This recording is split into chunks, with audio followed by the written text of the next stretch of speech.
Hello, Michelle. Welcome to the show. Thank you. It's so nice to be here. So, I'm going to start us off, Michelle, with the question I pose to all of our guests, and which is, what does it mean to you to live your extraordinary life? To me, it means to be where my feet are, which sounds so much simpler than it is, but it's the title of a book that I worked on.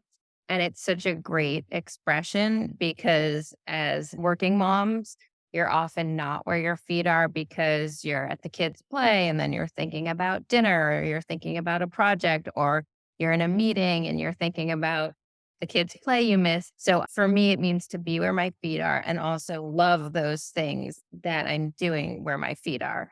So if I am working on a project, it's really loving that project. As I've gotten further in my career, I'm really thinking more carefully about the projects I choose and knowing and being confident that if I am not happy with one and don't want to take it, there'll be another one around the corner. It's really just being where my feet are, loving what I'm doing when I'm in those moments, which sounds so idealistic, but it's so freeing. Well, what you're talking about is intentional living. I sometimes say to myself, am I being where my feet are or is my mind somewhere else? And it really works to ground you. Well, that's it. I'm going to be checking in with friends and asking them if Yes. they are where Mhm. their feet are or not. I love that. All right, Michelle, you're many things. You're a book editor, you're a book writer, you help people write book proposals. This has really been your space for decades now. Tell us a little bit about your backstory. How did you get into this profession and where has this career taken you? So I always loved to write from being a really little girl. I would write stories. I would beg my parents, this was back with typewriters, to type them up. Then I'd cut them out, make books. So I always loved creative writing. I was the nerd at sports camp. There was like one summer that they offered creative writing under a tree. And I think one person, me, signed up for it. Then I went to college at Northwestern and I did go to graduate school at Medill School of Journalism at Northwestern, but then got interviewed and recruited to an ad agency as an account executive, not a creative position. But I took the job because everyone was saying to me, wait, you got recruited? That's a great firm. So I worked there. And I knew pretty soon on that it wasn't the job for me, but I was also in my 20s, needed the money, needed a job. So I kept working there. But to make myself feel better, I started to take creative writing at night at NYU and the New School. And so I would do my job and then go to those classes. And then one day I was at one of the classes and the editor in chief of Mademoiselle magazine, which used to be a huge Oh, publication, yeah, of course. Elizabeth Crow, came to speak. And in that moment, she said there was something as freelance writing, which made up the majority of their writing. And I can remember that moment so clearly. And then I said to myself, okay, I know how to do my day job till 5 or 6 every day. And then I would stay and write for this class. And every week you had to show up with 2 to 3 pages. And in the end, I wound up spending a couple months just sending my ideas and my essays out. Back then, a lot of the magazines had essay sections, almost every single one. And so I would send them out. I have mounds of rejections. And then one day, the New York Times, I dropped an op ed idea off. I dropped it off at the New York Times on a Thursday. And Back the when you could do that before we digitally sent Yeah, everything. exactly. And before they were suspicious of an envelope being dropped off. And I got a phone call from the editor and he said, it was Thursday. He said, if you're willing to work with me from now till, Sunday, we will publish your story. And of course I said yes.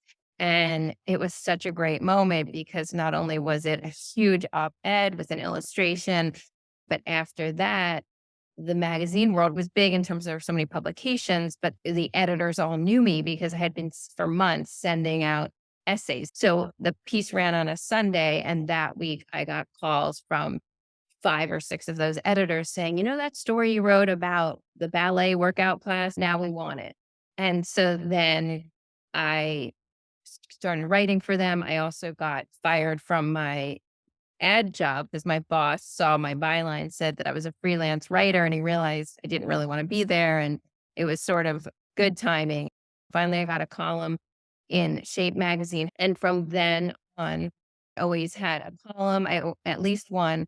Then what happened was about 10 or 12 years into it, Dr. Phil wanted to write a dating book and he wanted an assistant or ghostwriter or editor who had been in the magazine business as opposed to his typical editor who had done psychology. And a few people had given him my name. And I'd written one or two chapters for people for books, but never a whole book with someone. And after that, I just started getting book after book. And it was a great moment because the magazine world has really shrunk to nothing. And through that book, I did another one of his books, and his agent has become someone over the last 18 years who has reached out to me for project after project. So it's been really great and I love it. All right. If we were to sum up your experience to date in terms of what it's taken to get you to where you are, what's the word that comes to mind? I have my own word right now, A but I want lot to. of hard work and going above and beyond. That's always what I think of because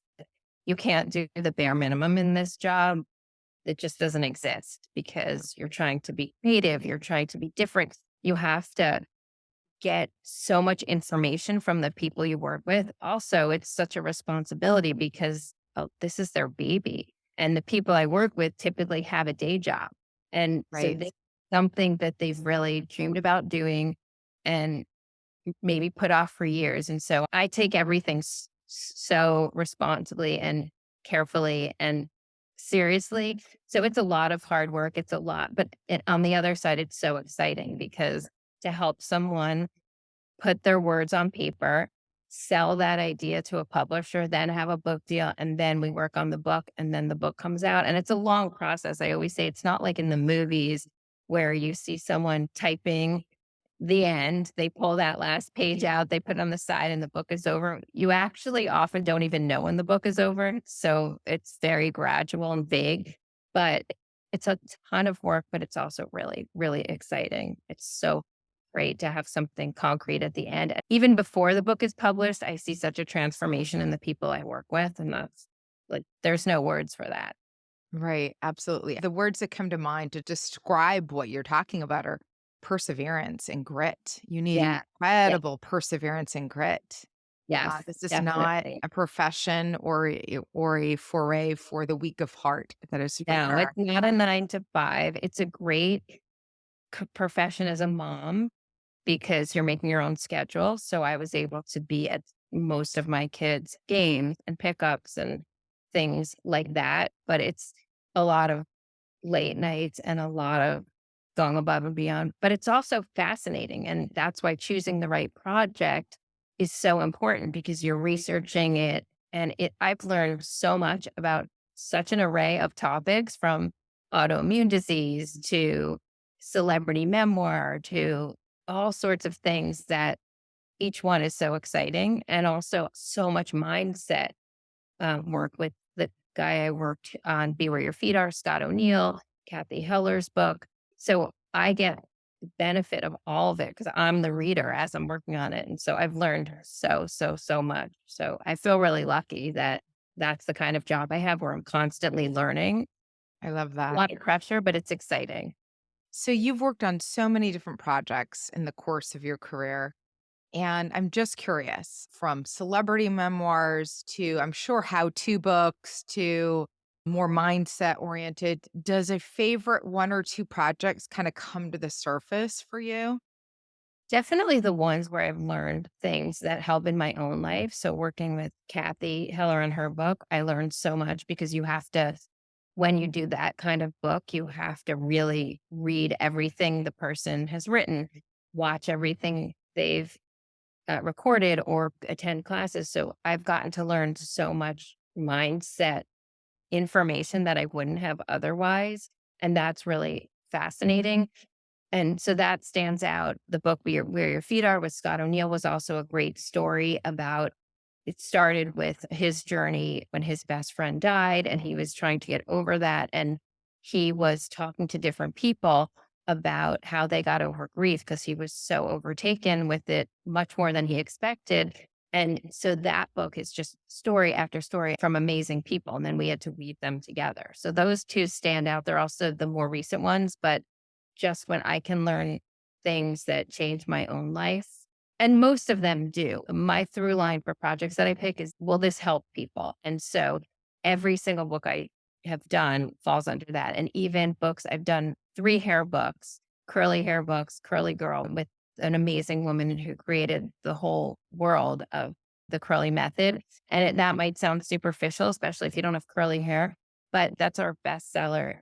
Changed lives because if you know how to do your hair and if you've grown up with curly hair, there's always been a self esteem struggle, especially if you grew up prior to, say, 2000s where there were products for your hair.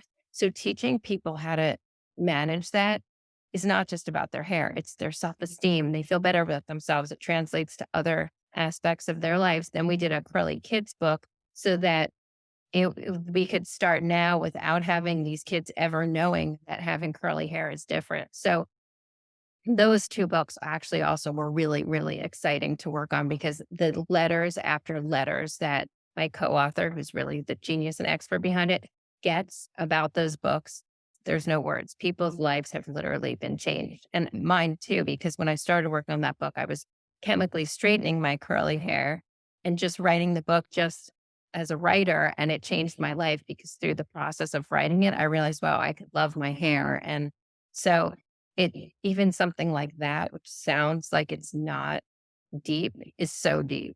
Lorraine Massey invented the whole curly girl method, which obviously since then people have adopted and copied, and there's been so many more products, but she's really started with the basics and it hasn't changed her message. And we're actually working on an update of the book because it's still such a bestseller and but it was written in 2010 and the visuals need to be updated and some of the Sure. content. But it's really exciting too, because people always ask me, how many books are you working on at once? They're always in various stages. I'm always doing more than one, but their topics are so different. There's no problem. So I'll be working on Curly Girl and a health book and a celebrity memoir and different stages. It's never the exact same stage, but it's it's so fun because the topics are so varied. And you go on these different journeys with the authors. Totally. And it's such an intimate, close relationship. And I feel so lucky that of all the projects, I have to count. Someone asked me the other day how many I've done. It's definitely over 20, 25 books. And I can't, probably 30 something proposals or more, probably 40 something, because some people then decide not to do their book or things happen. But I've made such great friends and connections through this because it's such an intimate process. The person is telling you everything because all the books I work on are nonfiction. And even though there some are self help or service, there's always a memoir aspect of it. Like Right. I worked on a book for Dr. Phil's wife, Robin McGraw, who's an amazing, amazing woman. And it was really came out of all the viewer questions about her life and her health and her fitness and her beauty. And so even though it was a lot of self service, people wanted her story. So we found a way to weave it together. So it's really fascinating. So no matter the technique or the book, there's always some memoir aspect, even though we don't call it that, that's in the even the curly hair book. Lorraine talks about her childhood in London with her hair and being the youngest of her siblings and the only one with this crazy hair and thinking she was adopted. And so there's always that. So it really brings you close and connected to the person. So really fun. What do you think it is about the writing process? I want to step back for a minute. You told me a story, an anecdote actually, about an older gentleman, wasn't a celebrity, I don't believe, who was working on a memoir, who in the end said to you, I don't care if this ever even gets published. Just the fact that we did this, I feel amazing. People want to get their story on paper. And I think it's really scary at first because they just don't know where to begin. And I think the writing process is so healing. First of all, even writing 7 minutes a day, if you set your alarm, preferably in the morning, but even at night, for 7 minutes and just write, whether you write a letter to someone that you're not going to send or someone dead or alive, or you have a writing prompt, you just write anything on your mind, that 7 minutes is going to change you. So if you're having a bad day, or there's times where I just feel off and I'm not sure what's upsetting me, I'll just do that. So in 7 minutes, writing changes your life. So when you write a whole book, it changes your life. And I've seen that with him. He decided not even to publish it, just to share it with his family. And then And I've had a few people, that's some of the proposals that didn't turn into published books because those people decided I'm just going to write this for my family, which is great when you think about your grandparents and great grandparents. You wish they had done that, but also people who in their memoir journey. I worked with one woman who we wrote her memoir, and a lot of it was anger at her ex husband. But through the process of writing the book, she was not even angry anymore. She had healed it just by getting it out on paper. So it might sound strange to people who don't write, but this is for anybody. You don't have to be a writer because most people I work with are not writers. And that's why I'm there. It's not that they're not brilliant and could write. They have a day job. They don't have time to write, but it's really healing. And you just do it and you don't think about grammar, editing, anybody seeing it. You write it as if nobody's going to see it and you just get it down on that blank page and you'll be shocked how much it changes your life. What makes writing so transformative? Is it that going through thinking about the details of your life or your experience and going through a healing process? Can you unpack maybe a little bit I more about think that journey? writing is thinking on paper. But it's like, I remember when my kids were little, and I would say, if you're ever upset about something, don't keep it to yourself. Because when you keep it to yourself, and this goes for grown-ups too, it festers, you analyze it, it's just you, it's in your head. So telling someone is always a good idea because you can bounce it off. Well, I feel the same about writing. When you put it on paper, you're thinking on paper. It's almost like the paper and the writing process is another person, and you analyze it. And it always makes, in my experience, more sense when you get it on paper. So sometimes if you're having a moment where you're just not feeling great, you can say, what am I upset about? And set your timer for 7 minutes. And it's like having a conversation with another person on paper. So it's thinking on paper. And I really think that's part of it. And then the bigger picture, if you're writing a book or an essay, it's the healing process. First of all, you're writing your story. You become so proud of yourself of what you've been through. A lot of people were so busy not being where our feet are. We don't appreciate all that we've been through, all that we've done, all our successes. So when you're writing a book or even an essay, you're getting that on paper. And then you feel so good about yourself because you've seen your journey. And it also helps make sense of your life. So I feel as if writing really is transformational, no matter how old you are. I literally think it transforms you in minutes. So I love that. So I have to ask, you write for a profession. You're obviously working on a variety of number of projects in any given time. Do you still do your morning pages? it's not always in the morning, but there's always a point during the day where I stop and try to do them. I'd say 3 to 4 times a week I do it. The I really writer who's writing for everyone else still takes time to write for herself. I love that. And I one day will write my own memoir, but I feel like the daily writing really helps life is complicated and we're all so busy and we all have a million things going on. And my work is really busy and I have different projects, different stages. And so it really does help me to take a second and do 7 minutes. So I'm not great about doing it 7 days a week, but I really try 3 to 4 at some point during the day to stop and take the break and do that. Because I am someone who once I get locked in, I sometimes have trouble getting up from my desk. So I do try and do that.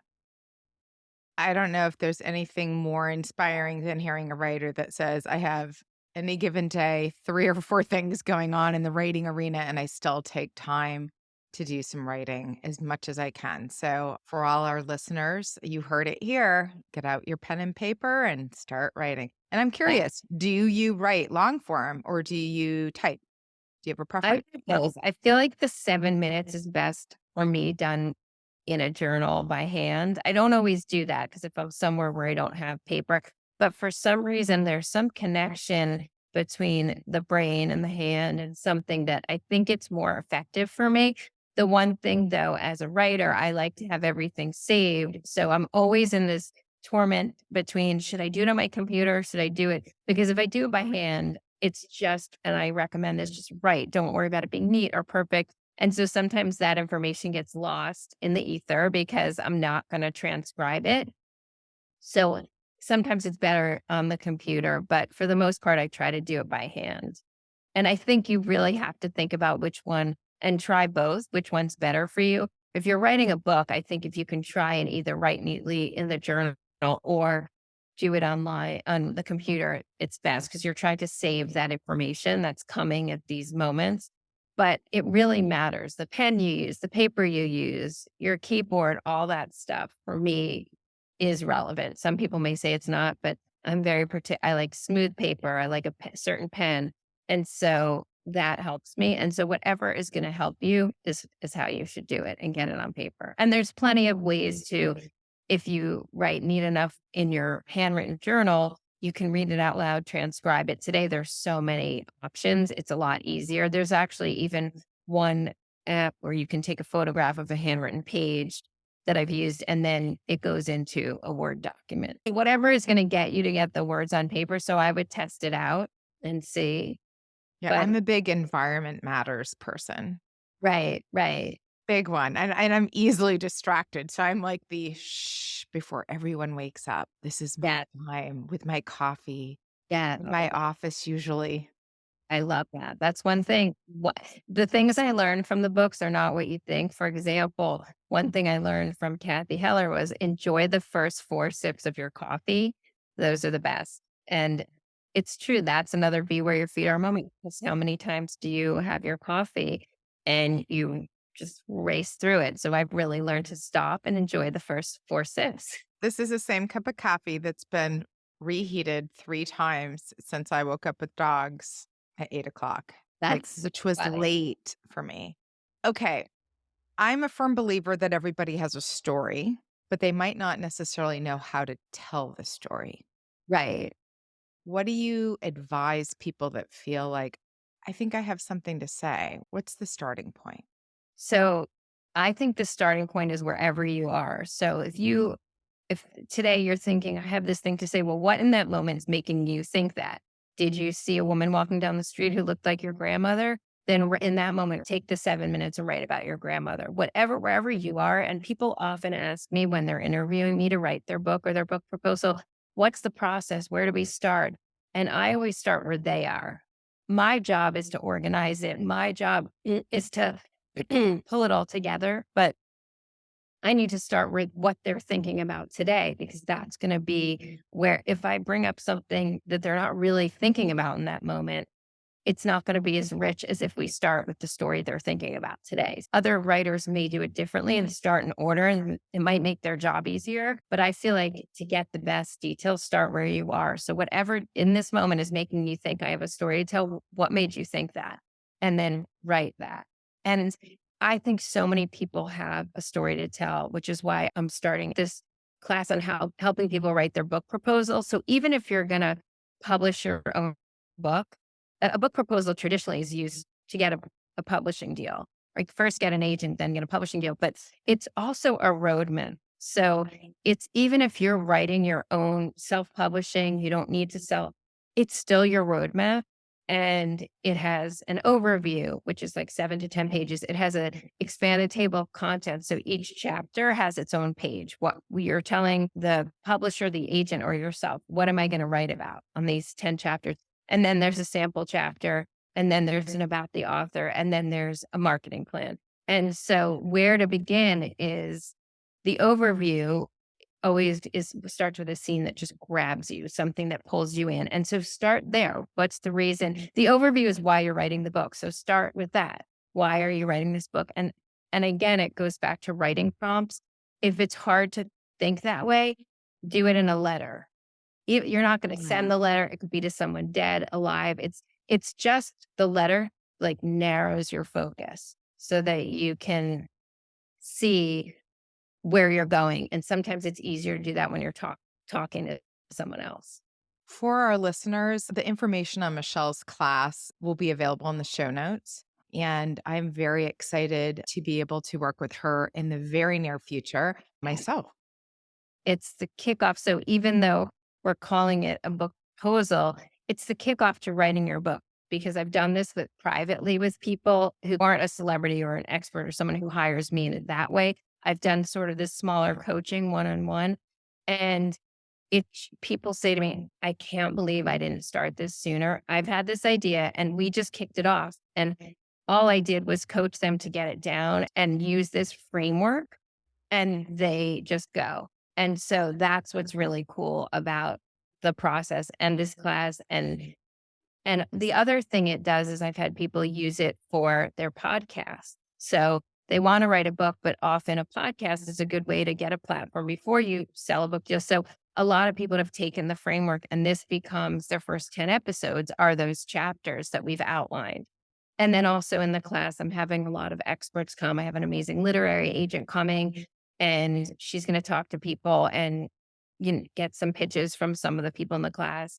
I have someone in self publishing coming, someone from a publishing house, just to get even that side of it is so fascinating. And then it just takes to the next level. But what I've really loved is when I've done this with people one on one, it's the way this just lights the spark and they go. And it seems so overwhelming and daunting to get your book idea on paper, but it's really not. And once you start, you kind of can't stop. And then it's like everything. Then you start talking about it. Then this person says, "Oh, I know somebody," or this person wants to interview you. And it just puts it out there, not I only think on paper, but out in the world. I think there's something when you finally decide and have the intention to do something and you're fully aligned with it, then the universe sort of just opens up to It you, opens up. right? But I will say, it's never a good time to start. It's like, it's never a good time to get pregnant. When you're in Right. that phase of life, you You think, oh, never are established enough, right? right. And it's the same with the book. I feel like no one needs to know you're doing it. You don't have to make a big announcement. You can just do this. And there's never going to be a perfect time. You're never going to have 3 hours a day to sit in the woods with your coffee and write a book. But if you do this process little by little, it starts it. And then the time somehow opens up. It's like people say about meditation. You take those 5, 10 minutes and you time opens up in your day. It's the same thing. So there's never going to be a good time to do it. And the good thing about no one needs to know, you can just do it. It's like training for a marathon. No one needs to know you're doing your 3 miles a day or whatever. But once you start, the internal changes are amazing. And even if you just started and then you use writing as your daily practice to just clear your mind, it works. But what I've seen is I start this with people who are somewhat resistant or think, who cares about this story? Who cares about my life? But if you think about so many books that are small moments, I think we've already talked about the book, The Glass Castle, is just, it's not, she's not a celebrity. And a memoir is just a piece of your life. It's not your whole life. And people do care and people do relate. And people, the way that they connect is by hearing other people's stories and struggles. And it makes you feel so much better. I remember growing up when my parents got divorced, I didn't tell anybody. And meanwhile, several of my friends did the same thing. And it's like once you share, it's not such a big deal. And so people do care and your story will connect and you never know. It's like movies that come out. There was just a small movie I watched, Lean on Pete. I think it was just about a small moment, but people connect to it. So you'd be surprised. So that's a lot of the resistance is people think, who cares about it? No one's going to want to read my story, but they do. And also your story might not be a memoir. It might be a servicey self-help book. It's just the memoir part is what attracts people and brings them in. It's a scene, it's a story, but then you can turn it into self-help or a more servicey book. And that's what we work on. All the books I work on are nonfiction, but it's hard when you're in it to think of it. It's much better to have someone on the outside kind of guiding you. And so that's the whole point, because a lot of times where people start with a book when we do this book coaching is so different and so exciting and so much easier than they thought, like anything. Once you finally get into it. Give me a sense for those folks who haven't gone through the process of actually writing a book proposal, creating that roadmap, which I think is a phenomenal way to recommend people if they're interested in writing a book or a memoir or a how to start there. How long should they anticipate something like that taking? It's really varies but it could be a month, 2 months. It depends how much extra time you have. But what so many people see is once they get started, they can't stop and it falls out of them. And that's been really exciting when I've had that with people where the story that they've kept inside or thought about for 10, 15 years once they get started. I worked with someone about a year ago on this in a coaching way, and it came out in 2 weeks. Everything was out because it was all there. It just needed to be Be unleashed. coached out of her. Yeah. Yeah, and so the idea that's been sitting and sitting and sitting, you don't realize how much you've been thinking about it, whatever it is, whether it's a cocktail recipe book or a cookbook, or it's a memoir, or it's self-help. You don't realize how long you've been thinking. You've kind of already done so much of the work inside. Once you start on paper, you won't believe, and you won't believe the way it shifts and changes, which is really exciting. Absolutely. Okay. One last juicy question, which is, and I just would love your thoughts on this, the difference between getting a publishing house to publish your book versus the very common and I think very new way of going about it, which is the self publish route. It feels like there are so many avenues that weren't open to writers even a decade ago. What are your thoughts on all the different avenues and Interesting because now you're right. That used to be publishing houses or self-published. Now there's hybrid because a lot of times people went to the publishing house because you need the distribution. Now there's a lot of hybrid situations where you don't need that. There's also times where people self-publish a book and a publisher then sees how well it's doing and options it and you tweak it a little bit. So it's endless. I think the most important thing is to get it down on paper and start the book proposal process. And then you can send that proposal out to agents and publishers, even if you're not sure, even if you're thinking of self-publishing. And then, simultaneously explore both options and then see what happens. But they're really, even the self-publishing route, which, like you said, even a decade ago was so obvious when someone self-published. Now it's almost a menu with some of these companies, and you pay more and get more services. And I have a friend who self-published a book, and when he showed it to me, I couldn't believe it. It was so professional and beautiful compared to he had done a first book 10 years ago that was, or maybe a little longer, that just was clearly self-published. This one, you would never know. So I really feel like the first thing is get your idea on paper, get it out, do this book proposal roadmap, and then you can go from there and then you can talk to people. But you do need a document in hand before you can get started. So even if this book proposal isn't going to be the big proposal that sells your book, you just need something on paper to talk to an agent or a publisher because you can describe your idea, but that's not, they need to see the voice. They need to see what it looks like. They need to see the thought on paper. So you need to have something, some sort of document to kickstart this process before you do any of that. And I would focus on the writing first. That's the fun part. That's the, right? sending it out, but you need the idea on paper because just talking it through, you'll see if you meet an agent, you say, oh, I have this great book idea, and they're just nodding along, but they want to see something on paper. So I think Absolutely. what's really exciting is that you have all those options today. And so you can definitely get your book published, which is really exciting. That wasn't the case 10, 15 years ago. And you can get a beautifully done book. If you're going the self publishing route, it may become something that's discovered by a publisher, or you may go to a publisher and be surprised, but you need something on paper to show them first. Yeah, I always, having grown up in related fields and communications and being very book nerdy, I always have a stack of actual books on my desk and I on love the it. floor by my Yeah. bed and on the bed stand and everywhere else in my house that I'm in various stages of reading. I always thought the New York Times bestseller list was the place to tell what was happening, and I still think obviously it's incredibly important. But now there's so many other lists. It's like There Amazon bestseller lists and Barnes& and Noble's book of the month or what have you, and definitely, it's definitely. incredible. There's so much more, and the New York Times bestseller list is a formula, and it's a certain amount sold within a certain amount of time. So sometimes a book that has a steady growth versus that first week, it's actually, it's just numbers. I mean, obviously, it's amazing to be on the New York Times bestseller list. It's so exciting when I've worked on a book that has become that, but I've learned that's not the end all be all.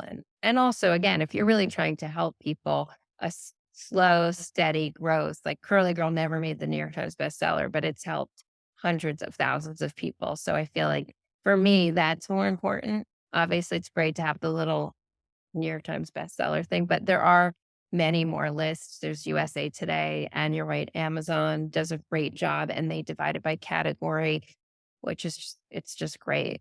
There's just so many new avenues for So aspiring many. writers, which is just really, I think it gives people a lot of hope, right? And It does. you don't need to get an accolade. Write your book. If you've got a great Write your story, book. write your book. And there's also so much, like so many more ways you can publicize it now because there are podcasts, social media. You can really be your own marketing machine if you want. And even small grassroots marketing campaigns have just taken off and books do really well. And if you really want to help other people, you're going to get to that audience that you're trying to help and make it a success. Absolutely. All right. One last question for you, and that is, besides sit down and get going, any last advice for our aspiring writers out there? I would read a lot of what you would like to write because it will inspire you and give you ideas. It also may make you realize, oh, wait, I don't want to do a memoir. I kind of want to do a self help. And that's a tweak in terms of, for example, a memoir. You tell your story, you can tweak them to self-help book with 7 lessons for XYZ, and you take what your memoir and you make it into you pull out the lessons. So I think reading what you think you want to write, even 1 or 2 books, I know everyone's busy, can really help you see, is this what I want to do? To watch someone else's structure is so exciting. And then it may make you think, oh, I don't want to do it this way. So then read the next kind of book. But I think reading a lot and just writing, I would just write. And the most important thing with the writing is don't edit yourself. Pretend you're writing it for nobody but yourself. And don't edit. Don't worry about spelling, grammar. If you're stuck in those 7 minutes or whatever, just say, why am I writing this? Question mark and answer it. Just keep asking yourself that question. Why do I want to write this book? And just keep going because when you do it uncensored without all those sort of editors on your shoulder, it comes out in such a different way. So I think that's the key. The fun part is editing and taking out, but getting the juicy nuggets and the details and the thoughts down right now when you're having them is the most important part. Great advice. Thank you so much, Michelle. You're welcome. This was so, so fun. And I'm so excited to just help more people work on their stories and get them out of their heads, which is why for so long I struggled with I can really help some people with when I do these big proposals, but how can I help more people? And so that's why I'm excited to do this class and small coaching because so many people I talk to, the idea came to me because everyone says to me, oh, I have this great book idea. And then I've had it for 10 years, 20 years. And so I'm excited to just help people with that because it's life changing. So we are going to make sure that all the information on how, if you're interested, you can work with Michelle so that you can easily find her and follow up. Thank you Great. again. Well, I thank hope you'll come back. you. Of course. Of course. Wonderful. I look And forward I to can't wait to work on your book with you. I'm holding you to it. I love it. I love it. Even better. All right, my friend. Great to talk to you. We'll do it Yes. again soon. Yes. Take care. Bye bye. Thank you for watching this video. If you enjoyed it, please comment, like, and subscribe to this channel to continue to receive content that inspires. Let us know what resonates and what you'd like to hear more about. You are here for a purpose. It's time for you to step into that purpose, become the most authentic version of you, and start living, truly living your extraordinary life. It's never too late. And in fact, we're just getting started.